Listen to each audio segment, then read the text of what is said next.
हमारी एक साथ पहली तस्वीर, हमारी पहली छुट्टियां, हमारी शादी, मेरे मुल्क इक्वाडोर में हमारा पहला ट्रिप, वो पहाड़ जिसे सर करने का हमने ख्वाब देखा था, मेरे शौहर सेब और मैंने सोचा था कि हमारी फैमिली फोटो कैसी होगी, लेकिन हमने ये नहीं सोचा था कि ये रास्ता कितना कठिन होगा। इसीलिए मैंने कैमरा उठाया और अपनी कहानी सुनाने का फैसला किया।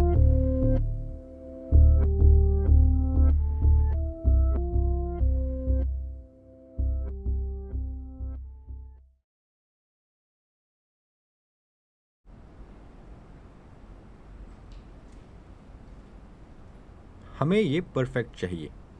आइडिया ये है ना कि हम इसे मुख्तलिफ एंगल से शूट करेंगे, है ना? हम रिकॉर्डिंग वाला बटन दबाएंगे और बस। 7 साल पहले हमें पता चला कि हम बांझ हैं। डॉक्टर्स ने कहा वजह मेरे हार्मोन्स हैं और उनके स्लो स्पर्म्स, और अब मेरी उम्र। तो फिर हम IVF या इन विट्रो फर्टिलाइजेशन के रोलर कोस्टर पर सवार हो गए। मैं वो सब कुछ करने की कोशिश कर रही हूँ जो इसमें कहा जा रहा है। ये हमारी चौथी कोशिश है। मैं सिरिंज और इंजेक्शन लगाने में माहिर हो गई हूँ। मैं नर्स जैसी दिख रही हूँ, खुद अपनी नर्स।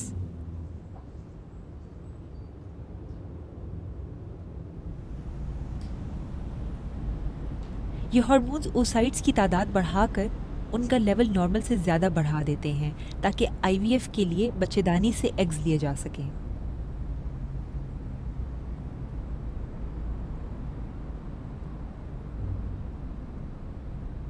इसमें तकलीफ नहीं होती।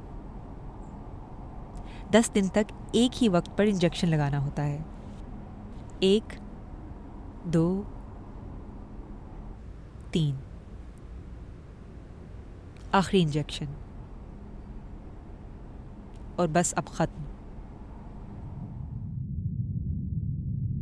अब मेरे एग्स और मेरे शौहर के स्पर्म्स लैब पर एक प्लेट में मिला दिए जाएंगे।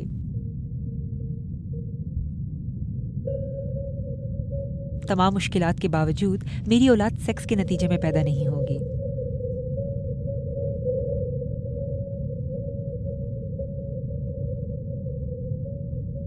मेडिकल रिपोर्ट: 32 एग्स, 26 फर्टिलाइज्ड और आखिर में 6 एम्ब्रियोज। इन 6 में से सिर्फ एक एम्ब्रियो रह जाएगा जिसे मेरी बच्चेदानी में रख दिया जाएगा। एक मुमकिना बच्चा। मैं सोचती हूँ कि मेरा पेट बढ़ेगा, मैं अपना जिस्म, अपनी जगह और अपनी जिंदगी बच्चे के साथ शेयर करूंगी। हम फिर से सब कुछ एक साथ करेंगे, हम तीनों। बिलाखिर मैं भी रात भर ना सो पाने की शिकायत करूंगी।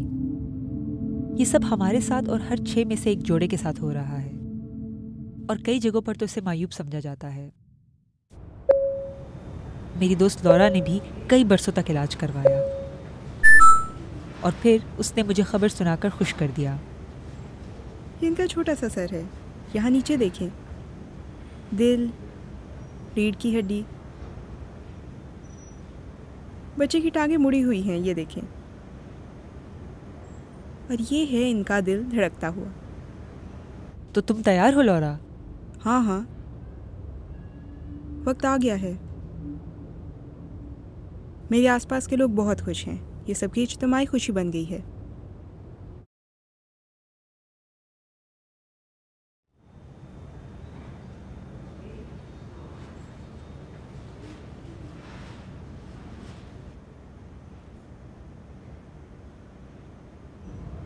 एंडोमेट्रियम बिल्कुल ठीक है, 3 दहें हैं। क्या वाकई? 3 दहें हैं। ये पहली बार हुआ है, ऐसा पहली बार हुआ। आपको पता है, मुझे हमेशा ज़्यादा एस्ट्रोजन लेना पड़ता था। ये तो बहुत अच्छा हुआ, पैचेस काम आए हैं।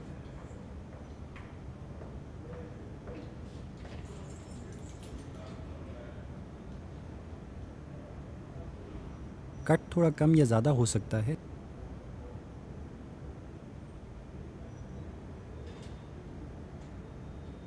लेकिन सबसे छोटा 9 मिलीमीटर का है तो ये बेहतरीन है। मैं देख सकता हूँ कि आपके यूट्रस में एक जगह ऐसी है जहाँ मिसकैरेजेस की वजह से एंडोमेट्रियम में छोटे ज़ख़म हैं, लेकिन ये नॉर्मल बात है। हमें पहले से ही इसका पता था।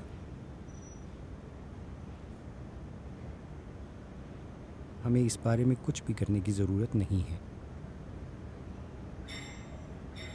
जाहिर है आपको पता है बाद में इसके कुछ असरात हो सकते हैं, दूसरों के मुकाबले में ज़्यादा बुरे। इसका इन्हिसार महसूस हिस्से के इलाज पर है, लेकिन आप इस मरहले से गुज़र चुकी हैं। मैं ये कहूँगा कि जहाँ तक जनीन की मुंतकली की बात है, सबसे अहम असर ये पड़ सकता है कि आप प्रेग्नेंट ना हों। तो अभी मेरे पास इस एम्ब्रियो के साथ चांस है जो बज़ाहिर बिल्कुल ठीक है, तो उम्मीद करते हैं कि सब ठीक हो जाएगा। लेकिन अगर ऐसा ना हुआ तो मुझे काफ़ी परेशानी होगी, क्योंकि मैं 39 बरस की हूँ। मुस्तकबिल में क्या इम्कान है? आपने तो पहले ही से हैप्पी एंडिंग की तस्वीर पेंट कर ली है। अगर ऐसा ना हुआ तो? जाहिर है और ऑप्शंस मौजूद हैं। आम तौर पर ऑप्शन होता है एग्स का डोनेशन, लेकिन मेरा ख्याल नहीं है कि अभी वो मरहला आया है। मुझे बहुत डर लग रहा है कि ये भी बाकी वक्तों की तरह होगा।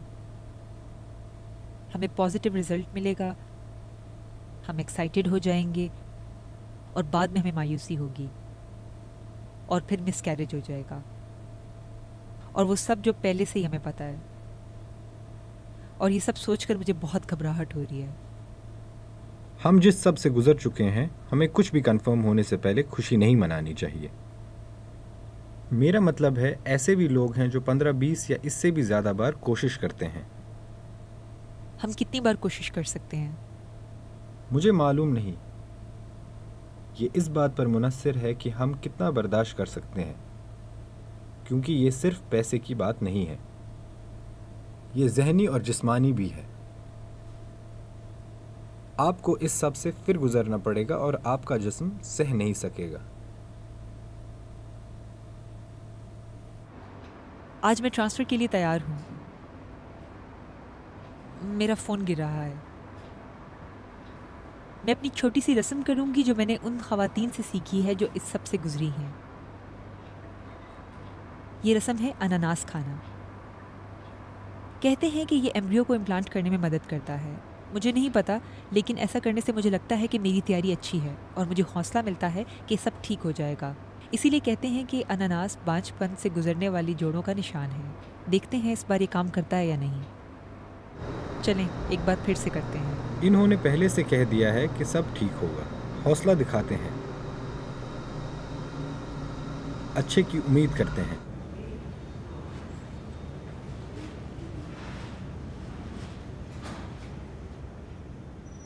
मदद की ज़रूरत है? हाँ, इधर आएं, इसे पकड़ें। हमने आपके एम्ब्रियो को पिघलाया है और ये बिल्कुल सालिम है।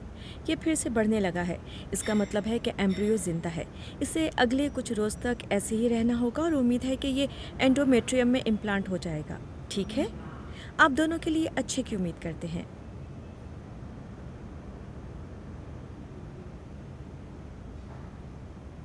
सबसे पहले ये देखेंगे कि मसाना कैसा है। ये देखेंगे कि ये फुल है। शायद फुल होगा क्योंकि मैंने बहुत ज़्यादा पानी पिया था डॉक्टर। अब ज़्यादा बेहतर दिख रहा है।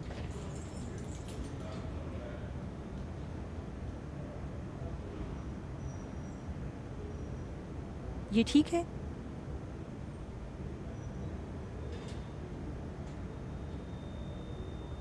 मैं आपको दिखाऊंगा जब हम प्रोसीजर कर रहे होंगे और साथ में समझाऊंगा।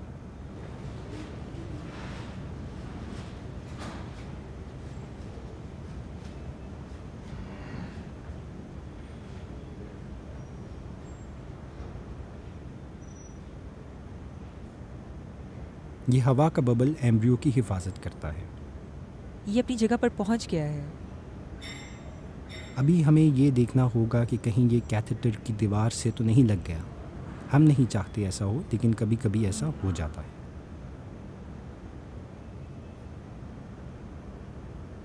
सब ठीक है। ऐसा नहीं हुआ, लेकिन अगर ऐसा हो जाता तो हम इसे दोबारा लगा देते। इसे यही होना चाहिए, तो ये बिल्कुल ठीक है। अब इसे यहाँ ठहरने की ज़रूरत है हम उम्मीद करते हैं कि सब ठीक हो। और ये मज़ीद बढ़े। अब मैं बेड नीचे करती हूँ। एना मरिया, मुझे उम्मीद है कि अगली बार जब हम मिलेंगे तो वो आपकी प्रेगनेंसी अल्ट्रासाउंड के लिए होगा। बिल्कुल डॉक्टर, ये मेरा सबसे बड़ा ख्वाब है। मुझे उम्मीद है डॉक्टर।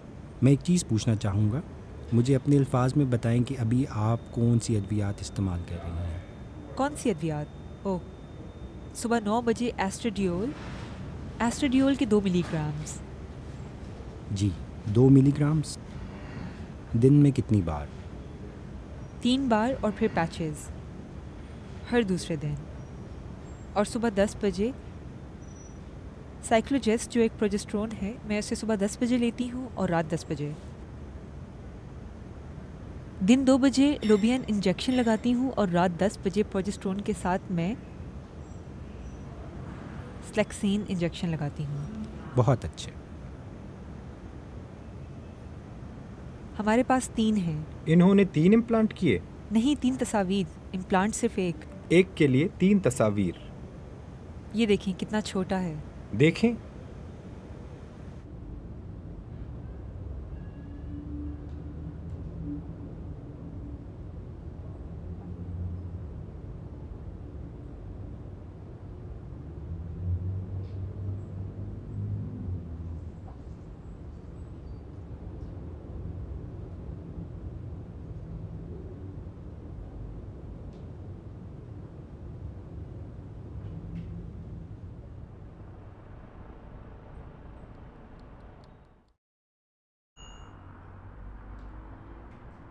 मुंतकिली के बाद पहला दिन है। एक लंबे सफ़र का आगाज़ हुआ है। 2 हफ्तों का इंतज़ार है। ये एक रोलर कोस्टर जैसा है। मुंतकिली के बाद 4 दिन हो गए हैं। आज सनीचर है। मुंतकिली मंगल को हुई और अब इंतज़ार से मेरी जान जा रही है। अभी टेस्ट में 1 हफ़्ता बाकी है और ये नामुमकिन लग रहा है। फ़िलहाल तो 7 दिन बरसों जैसे लग रहे हैं। अभी भी इतना ज़्यादा इंतज़ार बाकी है। ये बहुत बुरा एहसास है और इसमें इतनी अद्वियात शामिल हैं और इन सब का मुझ पर असर हो रहा है। मेरे सीने में इतना खिंचाव है और पेट में दर्द है। मुझे अपना आप बहुत फूला हुआ महसूस हो रहा है और ये बेयकीनी बर्दाश्त से बाहर है। मुझे समझ नहीं आ रहा मैं अगले हफ्ते तक कैसे इंतज़ार करूं। मैं 7 दिन और कैसे इंतज़ार करूंगी जबकि मुझ पर इतना दबाव है। आज मुंतकिली के बाद 5वां दिन है।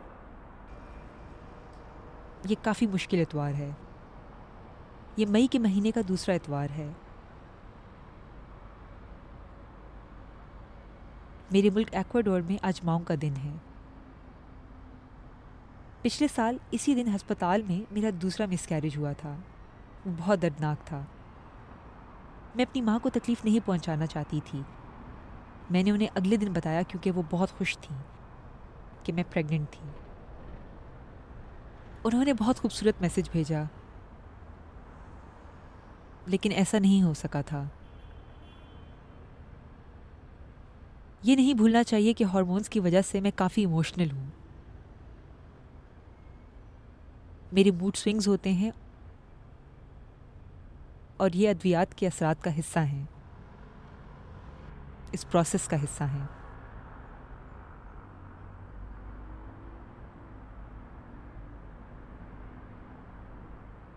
आज मुंतकिली के बाद 9वां दिन है।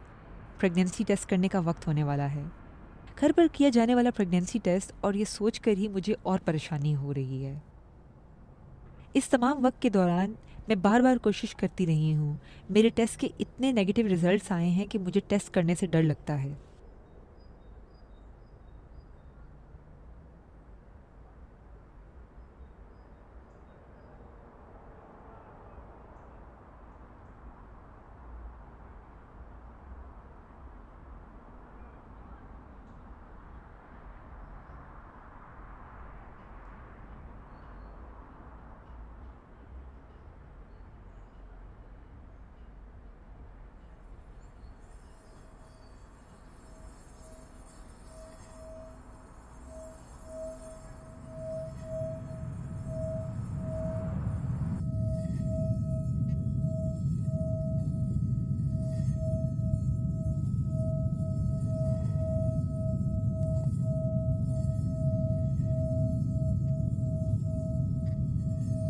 एक और नेगेटिव टेस्ट, एक और एम्ब्रियो ज़ाया हो गया और मेरी खोख खाली रह गई।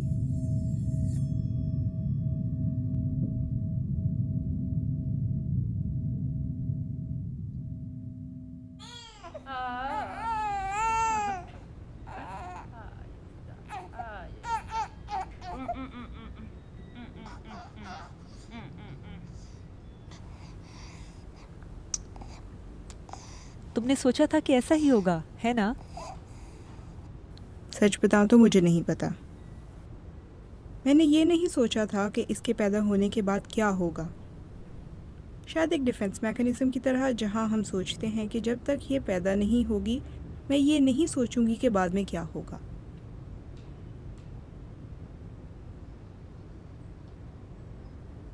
तुम्हें यकीन आ रहा है कि ये अब आ गई है? हाँ, मेरे लिए इसका यहाँ आना 8 साल का सफ़र था। पहले 2 साल हमने कोशिश की। हर बार जब हम डॉक्टर के पास जाते थे तो मुझे समझ नहीं आती थी कि कहाँ से शुरू करूँ, बांझपन के लिए कौन सा दरवाज़ा खटखटाऊँ। मुझे याद है कि मैंने अपने गायनेकोलॉजिस्ट से कहा था कि कोशिश करते हुए 2 साल हो गए हैं लेकिन कुछ नहीं हुआ, अब क्या करूँ। ये सुनकर उन्होंने कहा कि आपको एक फर्टिलिटी एक्सपर्ट से मिलने की ज़रूरत है। मैंने सोचा ये कैसे एक्सपर्ट होगा, मुझे इसके बारे में ज़्यादा इल्म नहीं था। गायनेकोलॉजिस्ट ने ये कहा? हाँ, जैसे ये कोई बात ही नहीं है। अर्जेंटीना में फर्टिलिटी लॉ पहले ही पास हो चुका था। कम से कम मैं ये जानती थी कि इलाज, इंश्योरेंस सब कवर्ड था। और इस तरह इस सब की शुरुआत हुई। नेटली तक मेरे सफ़र की शुरुआत। मेरे लिए तुम्हारा सहारा इस वक्त सूरज की किरण जैसा है। कम से कम मेरे पास कोई है जिससे मैं मदद ले सकती हूँ और जिसके साथ मैं ये सब कुछ शेयर कर सकती हूँ। इंसान खुद को अक्सर बहुत तन्हा महसूस करता है। क्या तुम उसे उठाना चाहती हो? मैं ये करने के लिए बहुत बेचैन थी। चलो उठा लो।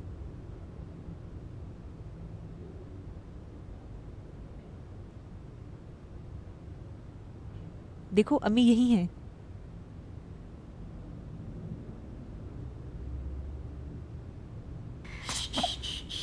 रो मत, रो मत। No no no no.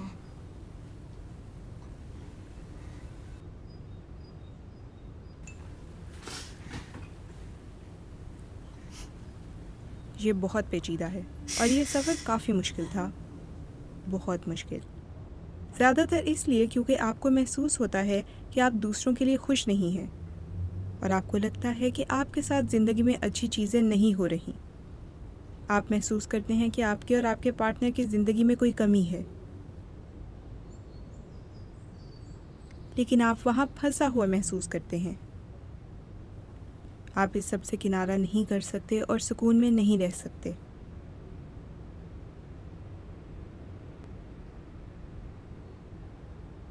मेरी थेरेपिस्ट ने मुझे बताया शायद आप ये सीख रही हैं कि माँ बनना कैसा होता है।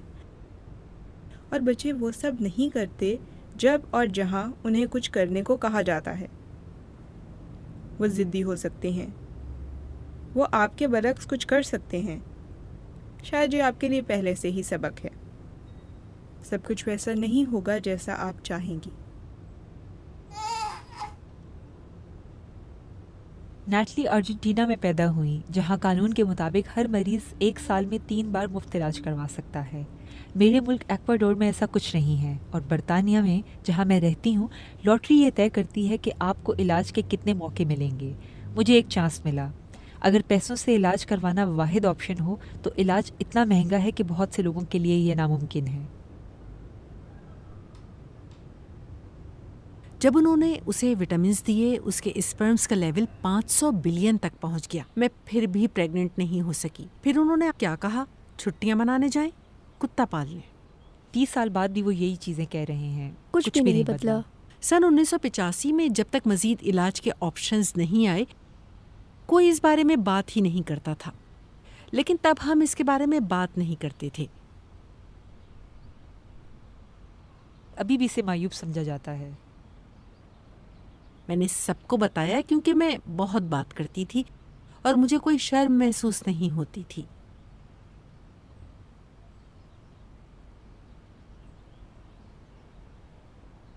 एना क्लोडिया, आप मुझे बतौर सिंगल माँ अपनी कहानी सुना रही थी। ये तजुर्बा आपके लिए कैसा था? वो डॉक्टर के पास नहीं जाना चाहता था और ये नहीं जानना चाहता था कि क्या हो रहा है। जब भी बच्चों की पैदाइश से मुताल्लिक मसाइल होते हैं तो ये 2 लोगों का मसला होता है, एक इंसान का नहीं। इसलिए हमने चेक ही नहीं करवाया। लेकिन मैं माँ बनना चाहती थी, पूरी ज़िंदगी मैं ये करना चाहती थी। तो इसका इख्तिताम तलाक पर हुआ। ज़ाहिर है एक ख़ातून के साथ होने से मुझे अपनी सेक्सुअलिटी लेकर कोई मसला नहीं था, लेकिन माँ ना बन पाना मेरे लिए परेशान कौन था। मेरी सेक्सुअल चॉइस मसला नहीं था, यानी ख़ातून के साथ होना, लेकिन माँ ना बन पाना मसला था। क्योंकि मैं किसी के साथ भी सेक्स कर सकती थी, लेकिन जिसके साथ मैं बच्चा पैदा करना चाहती थी वो नहीं हो सकता था। तो मैंने माँ बनने के लिए अपनी सेक्सुअलिटी को एक तरफ रखा। मेरा मतलब है कि शुरुआत में आपको इतना कम पता होता है। मतलब सोचते हैं कि जब मैं ग्रेजुएट होंगी और मेरा एक घर होगा और एक बच्चा होगा, लेकिन जब आपकी साथी एक खातून हो तो आप कहाँ से शुरू करेंगे। 18 कोशिशों के बाद मेरी बहुत सी हाइपर स्टिमुलेशन सर्जरीज़ भी हुई। कब जाकर हुआ? मैं 18वीं कोशिश में हामला हुई। एली, आपके लिए किस चीज़ ने काम किया? इन लम्हात में मेरा ख्याल है कि आपके पास... मैं कभी इतनी मजबूत नहीं थी कि यह ख्याल छोड़ सकूं। ये सबसे ज़्यादा मुश्किल चॉइस है। मेरा ख्याल है कि जो इस ख्याल को छोड़ देते हैं वो ज़्यादा बहादुर होते हैं। ये प्रोसेस ये मायूसियों से भरा हुआ है और नाउमीदी और बार बार कोशिश। आप रिचार्ज होते हैं और फिर कोशिश करते हैं। कोई वजह है कि आप यहाँ बैठी हुई हैं। मैं इतनी बहादुर नहीं थी। आप ये सब ना कर रही होती। आप घर बैठकर रो रही होती या देख रही होती।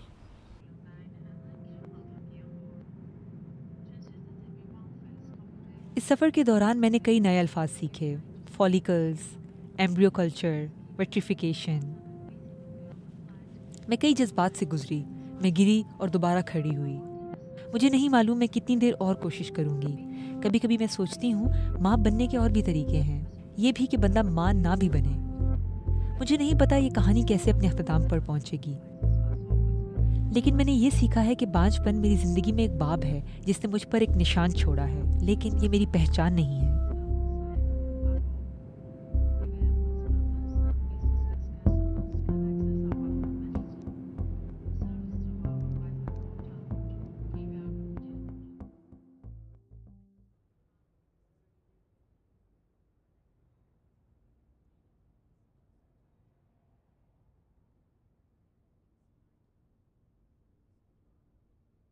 यहां से शुरू करें, सबसे बुरे हिस्सों में से एक।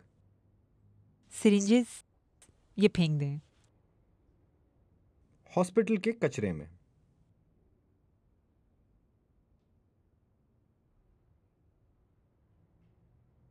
हमारे पास और क्या है? मैं ये किताब अपने पास रखूंगी। टेस्ट भी? टेस्ट फेंक दें। ये हम रखेंगे।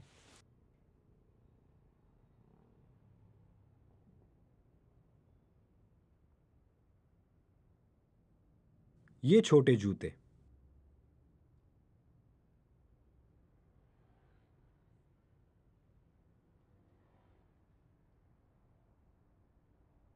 अक्टूबर 28, 2022 का अल्ट्रासाउंड। इसे हम रख सकते हैं।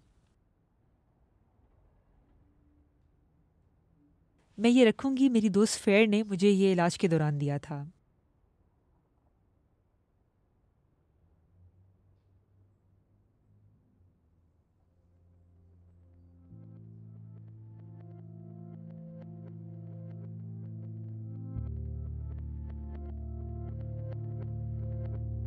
इसे बंद कर दें। इसे बंद कर देते हैं।